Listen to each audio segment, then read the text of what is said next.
mursalin sayyidina wa maulana Muhammadin wa ala alihi wa sahbihi ajma'in. Amma ingkang kawula taati bapak-bapak dari Kemenag, Bapak Syamsuddin Jawi, ingkang kawula hormati. Sedikit di sini kami mengangkat judul magnitudo pesantren sebagai pusat pendidikan Islam moderat dan pencegahan radikalisme, di mana mengambil satu tema yakni Al-Quran dan moderasi Islam.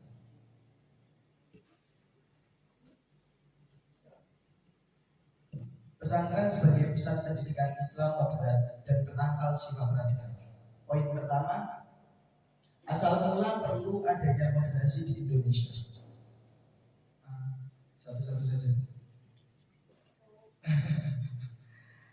Asal mula perlu adanya moderasi di Indonesia. Perlu diketahui bahwa di Indonesia sendiri terdiri dari ribuan pulau, ribuan manusia-manusia yang berbeda sifatnya, keyakinannya, budayanya, bahkan pemikiran-pemikirannya. Setuju ya? Dari situ bisa diketahui bahwa untuk mempersatukan keperbedaan tersebut perlu adanya satu ideologi untuk membangun kebersamaan dalam bermasyarakat. Kalau di umum ada yang namanya ideologi Pancasila dan Undang-Undang Dasar Negara Republik Indonesia sebagai dasar landasan tatanan kehidupan bermasyarakat untuk bersama-sama di Indonesia. Maka daripada itu moderasi di Indonesia memang sangatlah perlu diadakan, mengingat memang banyak sekali perbedaan yang ada. Akan tetapi masalahnya sekarang banyak oknum-oknum yang mengatasnamakan salah satu unsur prinsip. Semisal dia membawa keyakinannya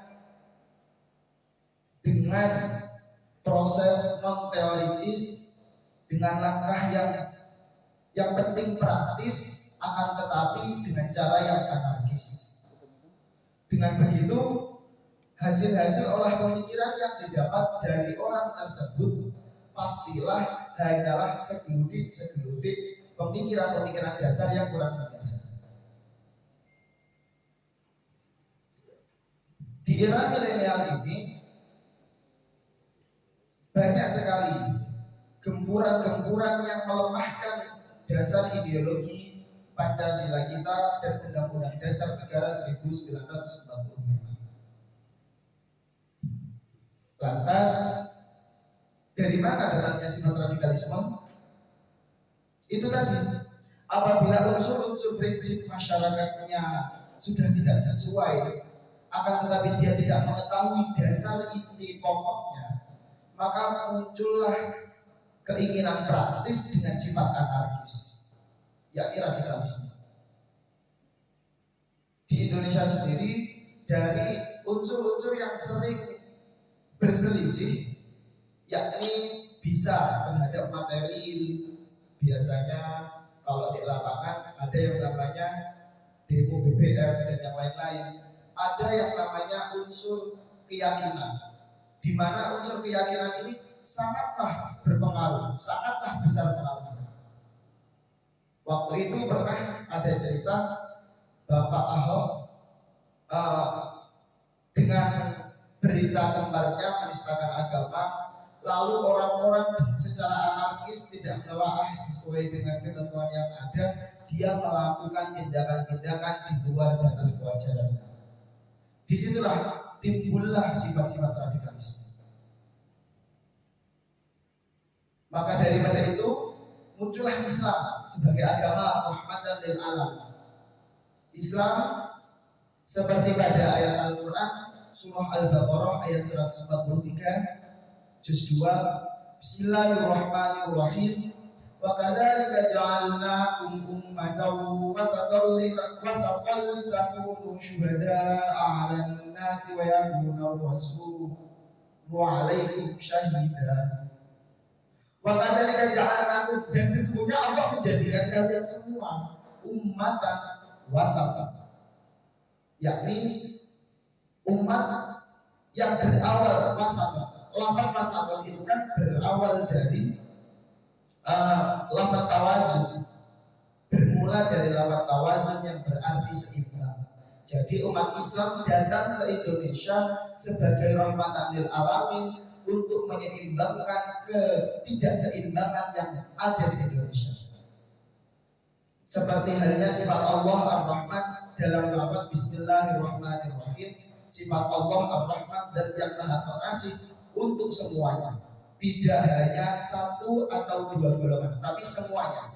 Baru disusulah sifat Ar-Rahim untuk setelahnya, untuk khusus yang di sisi Islam. Dari situ dapat dilihat bahwa sesungguhnya Islam itu hadir untuk menjadi orang yang mengerti, untuk menjadi orang yang maha tahu, untuk memberitahu kepada mereka yang belum tahu. Lantas nanti Nabi Muhammad lah yang akan memberitahu umat muslim tersebut.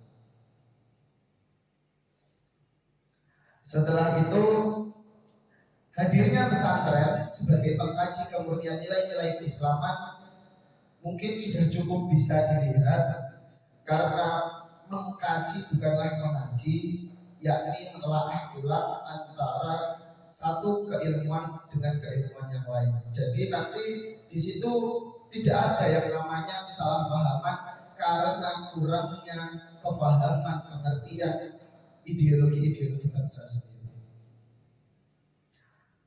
Saya ada cerita kemarin ketika di Bali di Yayasan Al-Hikmah Bogor ketemu dengan Ibu Fatayat Kabupaten Denpasar dan juga LPDI NU Provinsi Bali.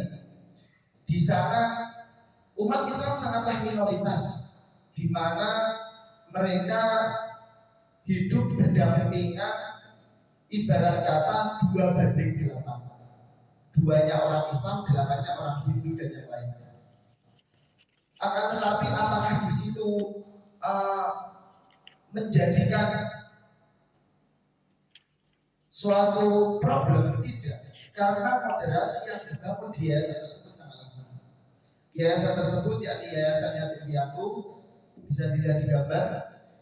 Yayasan tersebut yayasannya orang Islam, orang NU, menyantuni orang Islam dan menyantuni orang non-Islam, dari sumber yang Islam dan sumber yang non-Islam. Memang ada yang mengatakan bahwa jika seandainya itu zakat seharusnya digunakan untuk orang Islam, kenapa harus disalurkan kepada orang non-Islam? Dijawab sama-sama. Kalau seandainya zakat ini saya berikan ke non-Muslim, lantas memberikan jalan yang lebih besar lagi untuk yang Islam, bukankah itu lebih baik? Kalau seandainya ini tidak saya lakukan, kalau seandainya itu nanti dapat memperburuk suasana, pasti itu juga termasuk salah satu kebodohan dan berpikir. Dari sini dapat ditarik kesimpulan bahwa sesungguhnya pendidikan Islam yang digelorakan oleh pondok pesantren, khususnya umumnya kepada madrasah-madrasah di bawah naungan Kementerian Agama, sangatlah berperan penting untuk menjadi suatu contoh Islam moderat dalam bermasyarakat dan menangkal sifat-sifat radikal yang berkembang di masyarakat. Dengan dasar dan pengkajian yang khusus, insya Allah semuanya tidak akan sampai pada sesuatu hal yang tidak diinginkan. Mungkin cukup sekian dari saya. Wassalamualaikum warahmatullahi wabarakatuh. Oke, kita tanggapan dari makalah dan presentasi yang sudah disampaikan dari dua yang hadir. Siapa dulu? Monggo. Ibu Lutfi.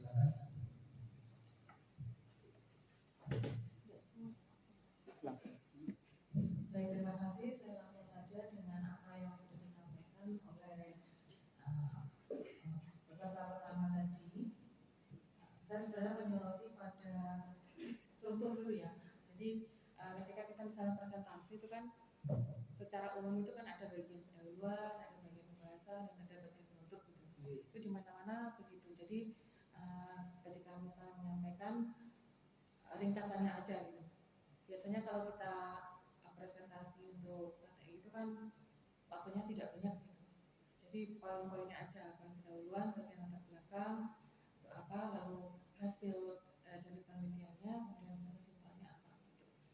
Tapi tidak apa-apa karena ini kita kan di sini sebenarnya berlatih juga karena ada tujuan yang lebih besar lagi bahwa panjenengan yang ada di sini ini nanti akan dipersiapkan untuk event yang sesungguhnya gitu.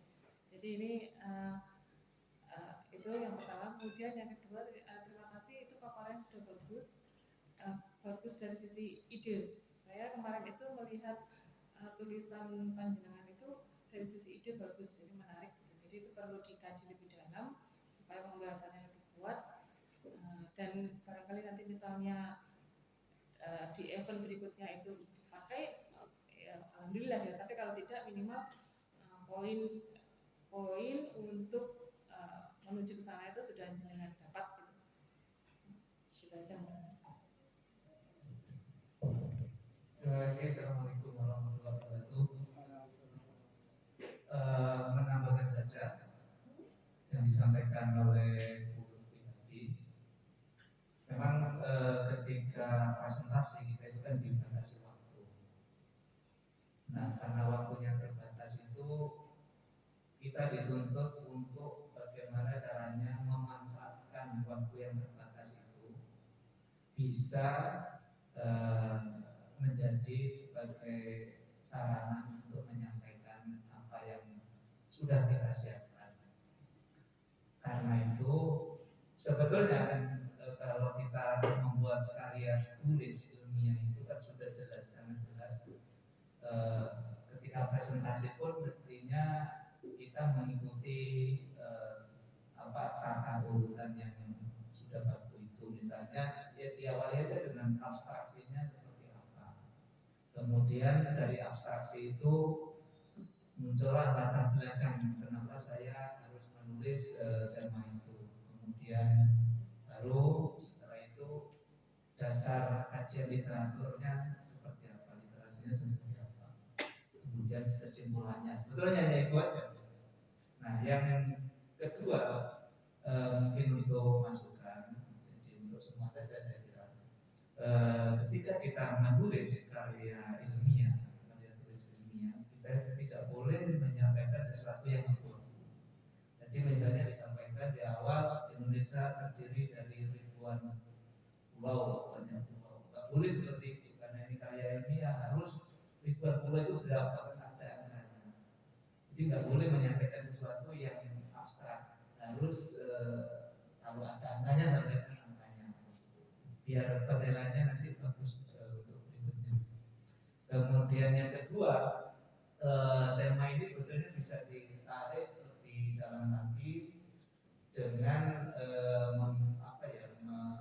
membandingkan, karena tidak semua pesantren itu kan bisa jadi media untuk menangkal radikalisme. Justru ada beberapa pesantren yang jadi sumber radikalisme, istilahnya merugi beberapa waktu lalu dan beberapa pesantren yang lain. Nah, kalau itu misalnya diambil data-data itu, pesantren mana saja yang sudah menjadi katakanlah tempat teman-teman radikal itu dimasukkan masuk ke abstraksinya atau latar belakangnya bagus, untuk membandingkan bahwa ternyata lebih banyak lagi pesantren yang tidak seperti itu, mestinya seperti itu. Nah, saya kira itu masukannya yang saya catat tadi dari penyampaian jenengan. Terima kasih. Assalamualaikum warahmatullahi wabarakatuh. Ya, terima kasih dari dua rekan kami menambahkan jelas ya. Dari materi yang kemarin kita sudah membaca seluruhnya, bahkan itu sudah kita share sehingga masyarakat umum bisa membacanya. Bagus. Jadi memilih sebuah tema, sebuah judul yang ada pada lingkungannya sendiri. Tadi disinggung oleh beliau Bapak Samsudin Abdulawi. Jadi yang paling penting adalah fokus ke materi. Kalau jenengan di pesantren mana, sebagai contoh adalah di situ apa yang diajarkan di pondok yang dimaksud itu akan lebih baik, sehingga nanti karya Anda itu tidak akan bisa terbantahkan karena berdasarkan bukti real yang ada di pesantren. Mungkin ada tambahan dari penonton, mungkin tidak ada. Gimana Mas? Mungkin tidak apa-apa. Assalamualaikum warahmatullahi wabarakatuh. Waalaikumsalam. Sekilas tadi mendengarkan paparan dari Mas Burhan, Mas Fauzi. Apa namanya? Saya karena mungkin saya nggak baca baca papernya. Mungkin yang lebih diperkuat lagi, terutama soal pendefinisian terkait kalimat yang dipakai. Contoh misalkan penggunaan kata ideologi. Ideologi itu dari periode per periode, dari periode awal, periode pertengahan sampai dengan sekarang, penggunaannya berbeda-beda, definisinya juga berbeda-beda. Nah, kira-kira dalam konteks kajian ini itu pemahamannya seperti apa? Jadi ketika kita mendengarkan itu, oh ini ideologi yang dengan pemahaman seperti ini. Terus kemudian yang kedua, konsep-konsep mengenai apa itu moderasi, misalkan moderasi dalam beragama dan lain sebagainya. Untuk itu mungkin lebih dipertajam lagi ya, terkait konsep-konsepnya, atau menggunakan pendapat-pendapat apa gitu yang paling sesuai dengan tema yang dikaji. Untuk selanjutnya mungkin itu saja. Terima kasih. Silakan tanggapi singkat aja.